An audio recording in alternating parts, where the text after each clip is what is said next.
you. B-Movie Mike with you.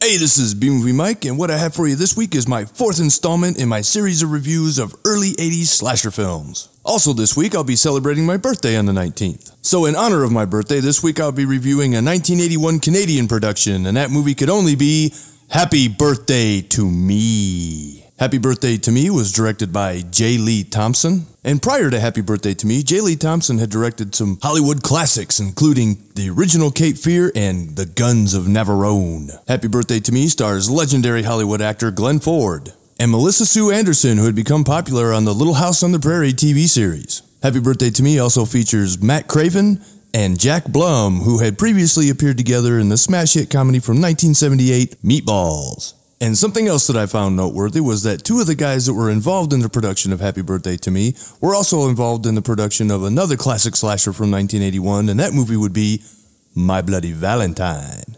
Happy Birthday to Me takes place on and around the grounds of an elite private high school called Crawford Academy, and the richest and most popular students are known as the Crawford 10. It seems this elite group of rich kids likes to hang out at the local pub, get drunk, and harass the locals. I found this to be kind of strange because none of them are of the legal drinking age, but I guess that just goes to show how rich and powerful their parents really are. But soon they start to disappear one by one, and the mystery deepens as to what is happening to the Crawford 10. We, the audience, of course, know what's going on because there's a killer on campus that's brutally slaughtering the students without leaving behind a shred of evidence. But what we don't know is who the killer is and why the killer is slaughtering the members of the Crawford 10. Happy Birthday to Me is somewhat reminiscent of an Italian giallo film, well, in so much as the killer wears all black and the red herrings fly fast and furious. Could it have something to do with the newest student, Virginia, who has just returned to the Crawford Academy after a long absence? Or maybe it could be one of the other members of the Crawford 10, or an enraged local, or maybe even a teacher. Well, as the film comes to a close, the mystery behind Virginia's 3-year absence from school is finally revealed, and at her 18th birthday party,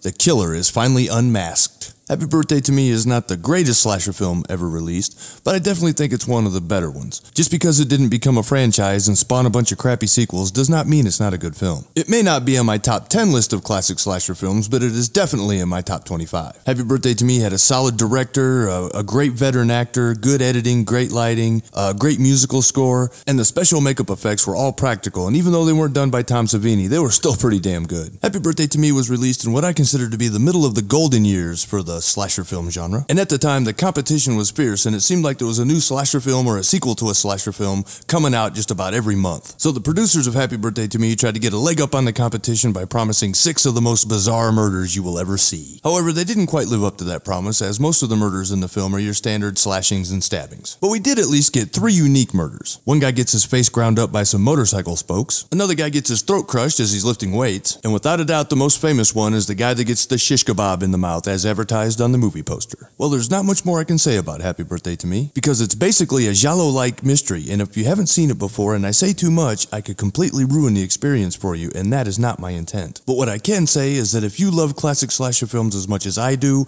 I can highly recommend that you check out Happy Birthday to Me. Well, this concludes my review of Happy Birthday to Me. Please check out all the awesome channels located in my More Channels of Movie Madness box, and I'll be back next week with another review. Thanks for watching.